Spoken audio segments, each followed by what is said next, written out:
Rupturing the Aesthetic Paradigm by Kathleen M Ryan. So they first talk about vertical video syndrome, which is this idea that shooting videos vertically is wrong and ugly and it doesn't look good. And they argue the reasons for this is historically everything on film and TV has been shot vertically, and it's kind of like an institutional way of doing things. Zettel said that the reason for this was because with a horizontal orientation you can use your peripheral vision to see what's going on. Also, a horizontal orientation fills the whole screen, so it makes an illusion of reality, and it allows for spectacular scenes and landscapes to really be seen, but it has its limitations, as in it can't show tall objects. So then he talks about the photography. In photography you can do it vertical or horizontal, and it's determined by the subject. The subject matter will be transformed based on the choice, so it will change the mood.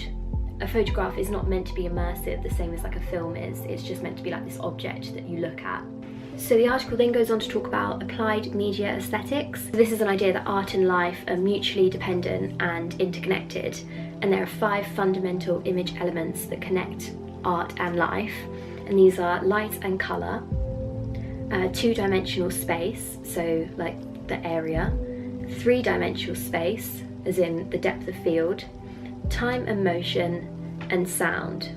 If you're going to be viewing something on an iPhone or a smartphone, it's so small that you're not going to get the same pleasures of viewing that you would from seeing something on a TV or in a cinema. Gunning suggests this creates a cinema of attraction, which means there's a rupturing of the fourth wall, so you're aware that you're spectating something, you're not immersed in this illusion. So Gabler talks about smartphone aesthetic, which kind of says that life isn't real unless it's mediated, unless it's being filmed, and we're just all actors. Our life is just this self-created stage. So Richardson talks about how the phone has become a part of us, and it's an extra body part, so we can always document our life like a movie. Another aspect of smartphone videos, it allows you to spontaneously capture anything unexpected that's going on. Sharing videos, sharing photos, it reinforces relationships with others, and it's the sharing of memories. You can see with a smartphone, it's designed to be used in a specific way. The interaction is supposed to be this pleasurable experience.